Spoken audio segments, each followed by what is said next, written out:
Bonjour à tous, chers amis auditeurs, et bienvenue dans votre rendez-vous dominical avec l'histoire. Je suis ravi de vous retrouver aujourd'hui pour une plongée fascinante, une épopée qui a façonné le monde tel que nous le connaissons. Préparez-vous, car nous allons embarquer pour un voyage de 1000 ans, au cœur de la cité éternelle, pour raconter l'histoire de Rome. Ah, Rome! Rien que le nom évoque des images de grandeur, de légions martiales, d'empereurs majestueux, de temples imposants. Mais Rome, c'est bien plus que ça. C'est une histoire de boue et de sang, de génie et de folie, de conquête et de déchéance. C'est l'histoire d'une petite bourgade sur les rives du Tibre qui, contre toute attente, est devenue le centre d'un empire colossal, dominant l'Europe, l'Afrique et l'Asie. C'est une histoire si riche, si dense, qu'elle continue de nous parler, de nous inspirer, de nous interroger, des milliers d'années plus tard. Alors, sans plus attendre, allons-y. Remontons le temps, très loin, jusqu'à ses origines mythiques.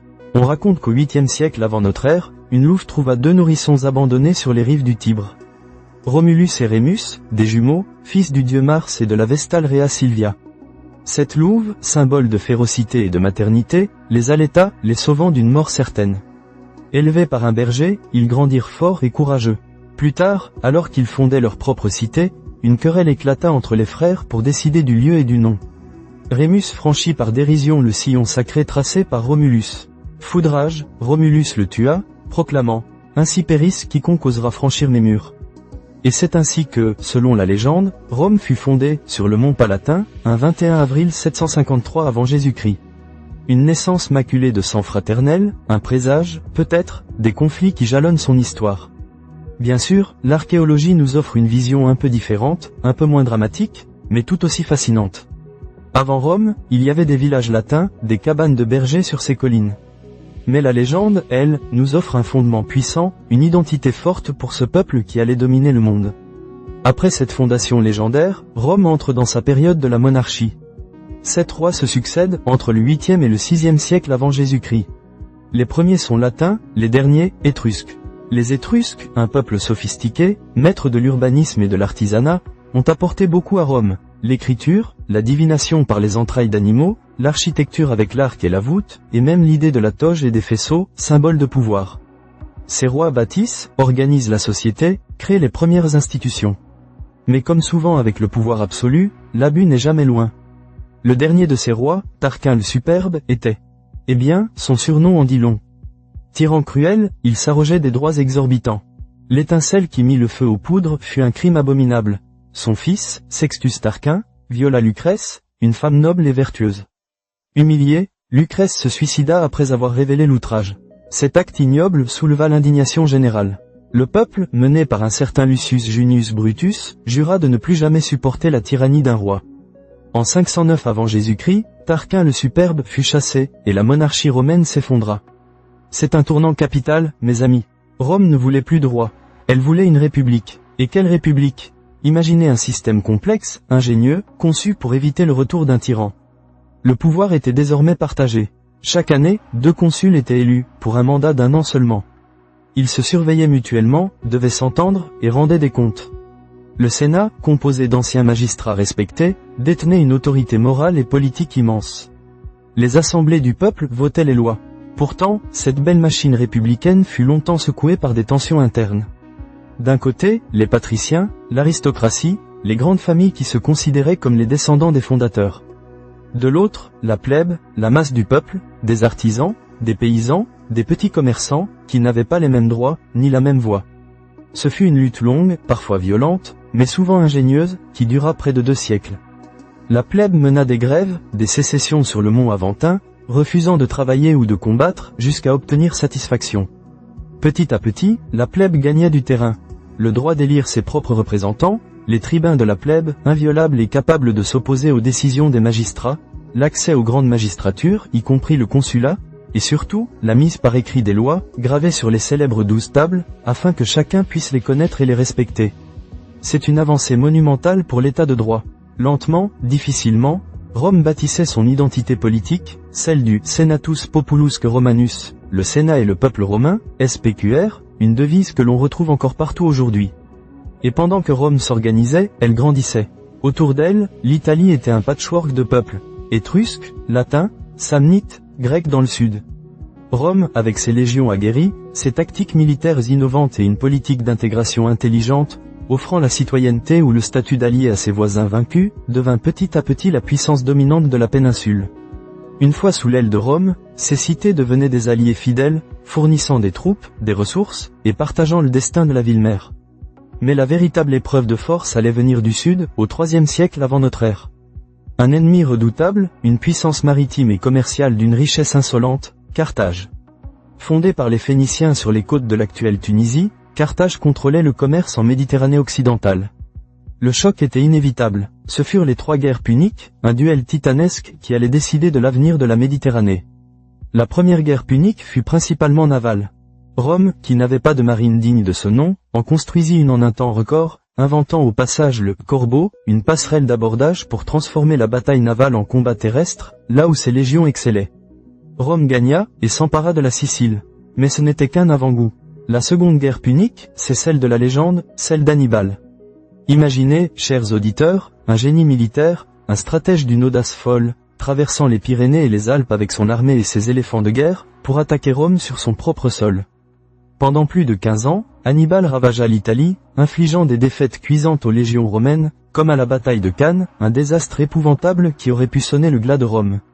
Mais Rome, fidèle à sa devise, ne jamais désespérer, ne fléchit pas. Elle apprit, s'adapta, et trouva son propre génie, Scipion l'Africain. Ce jeune général eut l'idée de porter la guerre sur le territoire carthaginois, forçant Hannibal à revenir défendre sa patrie. La confrontation finale eut lieu à Zama, en 202 avant Jésus-Christ, où Scipion infligea à Hannibal sa seule et unique défaite. Carthage fut vaincue, contrainte à des conditions de paix humiliantes. 50 ans plus tard, Caton l'Ancien, un vieux sénateur ronchon, achevait tous ses discours par la phrase « Carthago delendae ». Il faut détruire Carthage, et Rome le fit. La 3e guerre punique fut une simple expédition punitive, et la puissante cité fut rasée, son territoire semé de sel pour qu'il ne pousse plus rien. Un geste d'une brutalité froide, mais qui signait la domination romaine sur la Méditerranée. Le Mare Nostrum, notre mer, comme il l'appelait, était désormais romain. La République était à son apogée. Rome était la maîtresse du monde méditerranéen.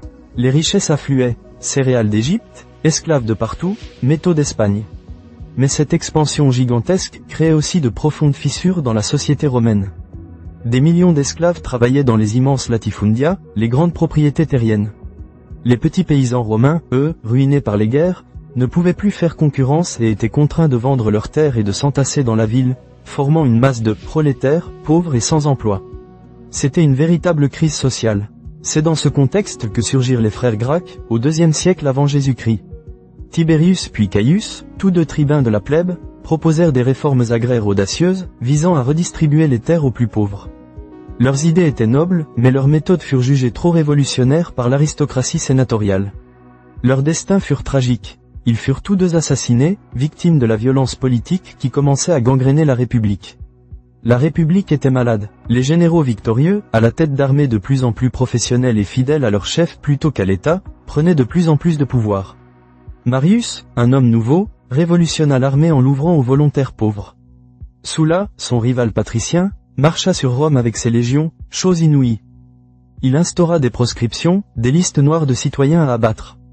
La violence et l'ambition personnelle devenaient la norme. Le 1er siècle avant Jésus-Christ est une période de convulsions, d'intrigues, de guerres civiles sanglantes. Des figures colossales émergent. Pompée le Grand, un général immensément populaire, Crassus, l'homme le plus riche de Rome, et bien sûr, un certain Caius Julius César. Jules César, un nom qui résonne encore. Orateur brillant, stratège audacieux, homme politique sans scrupules, il avait tout pour lui. Il se lança dans la conquête des Gaules, une entreprise immense qui dura près de 10 ans. Il soumit les tribus gauloises, les fédérant ou les écrasant, culminant avec la victoire d'Alésia contre Vercingétorix en 52 avant Jésus-Christ. Il ramena d'immenses richesses et une armée aguerrie, totalement dévouée à sa personne. Le Sénat, inquiet de sa puissance croissante, tenta de le brider. César était à la frontière de l'Italie, avec ses légions, face à un petit ruisseau, le Rubicon. Un fleuve insignifiant, mais une frontière sacrée. Le traverser avec une armée romaine était un acte de guerre contre Rome. Pompée, son ancien allié devenu son rival, était à Rome avec le Sénat. César hésita un instant, puis prononça cette phrase devenue légendaire. « Alea jactae ». Les dés sont jetés. Il franchit le Rubicon. La guerre civile était déclarée. Ce fut une lutte acharnée. César triompha de Pompée et de ses partisans. il devint le maître incontesté de Rome. Il entreprit d'immenses réformes, calendrier, amnistie, distribution de terres. Il se fit nommer dictateur à vie. Mais à Rome, la dictature, même, à vie, restait un anachronisme, une entorse aux principes républicains. Certains le voyaient comme un tyran, un homme qui aspirait à la royauté. Le 15 mars 44 avant Jésus-Christ, aux ides de Mars, Jules César fut assassiné en plein Sénat par un groupe de sénateurs, dont son fils adoptif, Brutus. « Tu quoques, mi fili ? Toi aussi, mon fils ?» aurait-il murmuré. C'était un acte désespéré, censé restaurer la République. Mais il eut l'effet inverse.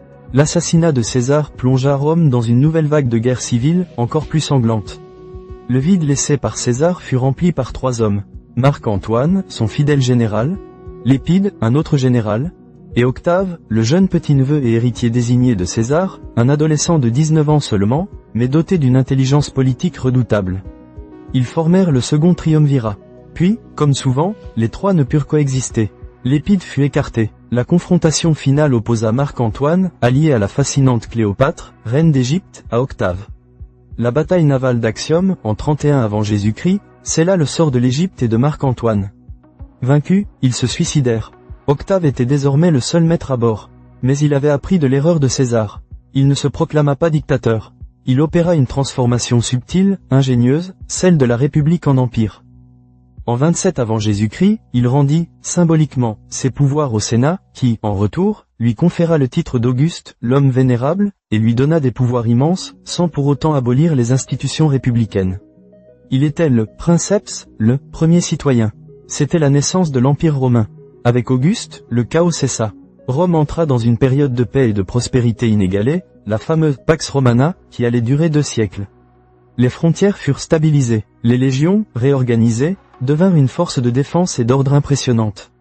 Les provinces furent mieux administrées. Routes, aqueducs, forums, théâtres, toutes ces merveilles architecturales furent construites un peu partout dans l'Empire, unifiant un territoire immense. La dynastie rulio-claudienne, celle des descendants d'Auguste, nous offrit des empereurs légendaires, pour le meilleur et pour le pire. Tibère, méfiant et efficace, Caligula, fou et cruel, qui voulait faire de son cheval un consul. Claude, érudit mais souvent moqué. Et le tristement célèbre Néron, artiste incompris et incendiaire présumé de Rome, dont le règne se termina par un suicide et une vague de persécution. Ce furent des temps agités pour la cour impériale, mais l'Empire, lui, était une machine bien huilée qui continuait de fonctionner. Après une brève période de guerre civile, la dynastie des Flaviens monta sur le trône, avec Vespasien, un général pragmatique, qui commença la construction du Colisée. Puis vinrent les 5 bons empereurs, une série de règnes stables et prospères. Nerva, Trajan, Adrien, Antonin le Pieux et Marc Aurèle. C'est sous Trajan, au début du IIe siècle, que l'Empire atteignit son apogée territorial, s'étendant de la Grande-Bretagne à la Mésopotamie, de l'Égypte au Rhin. Une puissance immense, aux frontières étendues, avec des millions de citoyens et des milliards de richesses. Adrien, lui, fut l'empereur bâtisseur et voyageur, qui fit construire le fameux mur d'Adrien en Bretagne pour défendre les frontières. Marc Aurèle, le philosophe empereur, était un stoïcien qui tenta de gouverner avec sagesse, mais son règne fut assombri par la peste et les guerres contre les peuples germaniques. Son fils Commode fut un empereur bien moins compétent et finit étranglé par un lutteur. Et après la mort de Marc Aurèle, en 180 après Jésus-Christ, ce fut la fin de l'âge d'or. L'Empire romain, malgré sa grandeur, portait en lui les germes de sa propre fragilité. Le IIIe siècle fut une période de crise profonde, une véritable tourmente. En un demi-siècle, pas moins de 25 empereurs se succédèrent, souvent assassinés par leurs propres troupes. Les frontières étaient sous pression constante. Au nord, les Germains, à l'est, l'Empire sassanide perse. L'économie était ravagée par l'inflation, les épidémies décimaient la population. La crise était militaire, politique, économique et morale. Comment Rome a-t-elle survécu? Grâce à des empereurs énergiques comme Dioclétien, à la fin du IIIe siècle. Dioclétien fut un réformateur radical. Il réorganisa l'Empire en 4 zones, la tétrarchie, avec 2 Augustes et 2 Césars, pour mieux défendre les frontières et stabiliser le pouvoir. Il renforça l'autorité impériale, transformant le princeps en un véritable dominus, un maître absolu. Mais sa persécution des chrétiens fut l'une des plus sanglantes de l'histoire romaine. Puis vint Constantin, au début du IVe siècle. Après une série de guerres civiles, il réunifia l'Empire sous son égide. Il est célèbre pour 2 décisions majeures. D'abord, le christianisme. Après sa vision de la croix et sa victoire au pont Milvius, il accorda aux chrétiens la liberté de culte par l'édit de Milan en 313. Le christianisme, hier persécuté, devint la religion officielle de l'Empire en 380 sous Théodose. Un changement de civilisation colossal. Sa seconde décision fut la fondation d'une nouvelle capitale, sur le site de l'ancienne Byzance, qu'il nomma Constantinople. Une nouvelle Rome, stratégiquement placée entre l'Europe et l'Asie, qui allait devenir un centre de pouvoir et de culture pour 1000 ans encore. Mais ces réformes, aussi efficaces fussent-elles, ne purent enrayer le déclin du pouvoir central à l'ouest. En 395, l'Empire fut définitivement divisé en deux, l'Empire romain d'Orient, avec Constantinople comme capitale, et l'Empire romain d'Occident, avec Rome, ou parfois Ravenne, comme centre, mais de plus en plus faible. Le 5e siècle est le siècle des invasions barbares, terme générique pour désigner les Goths, Vandales, Huns, Francs, et bien d'autres peuples qui, poussés par les Huns et la faim, déferlaient sur les frontières romaines. Les légions, épuisées, ne purent plus contenir la vague. Rome, la ville éternelle, fut mise à sac par les Wisigoths d'Alaric en 410, un événement qui traumatisa le monde romain. Ce n'était pas la première fois, mais c'était un choc symbolique immense.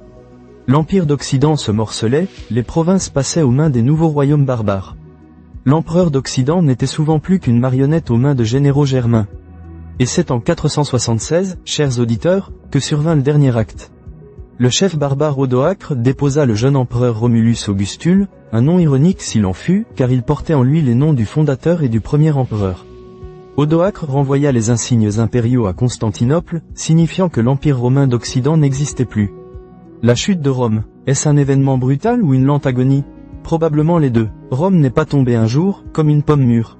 Elle s'est effritée, morcelée, transformée. Mais cette date de 476 marque la fin d'une ère et le début d'une autre, celle du Moyen-Âge en Europe occidentale. Pourtant, l'héritage de Rome est immense, indestructible. L'Empire romain d'Orient, lui, continua d'exister sous le nom d'Empire byzantin pendant encore 1000 ans, préservant la culture gréco-romaine.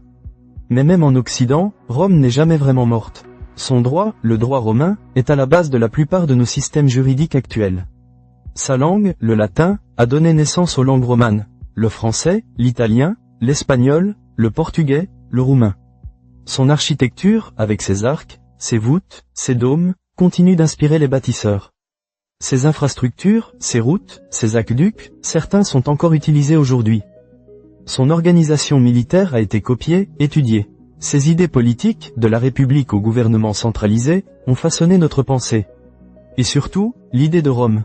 L'idée d'une civilisation universelle, capable d'assimiler, d'organiser, de construire, de durer. L'idée que la loi est au-dessus de tout. L'idée de la citoyenneté. Alors oui, l'histoire de Rome est complexe, parfois brutale, souvent grandiose. Elle nous rappelle la fragilité des empires, la puissance de l'ambition humaine, mais aussi la capacité incroyable d'une civilisation à s'adapter, à innover, et à laisser une empreinte indélébile sur le monde. Merci, chers amis, d'avoir partagé ce voyage avec moi. J'espère que cette plongée au cœur de la cité éternelle vous aura captivé autant qu'elle me passionne. L'histoire de Rome est une source inépuisable de leçons et d'émerveillement. Et n'oubliez jamais, même les plus grandes histoires commencent souvent par un petit village sur une colline, et se terminent rarement de la manière la plus simple. Rendez-vous dimanche prochain pour une nouvelle aventure historique. D'ici là, portez-vous bien et continuez à explorer le passé. Au revoir.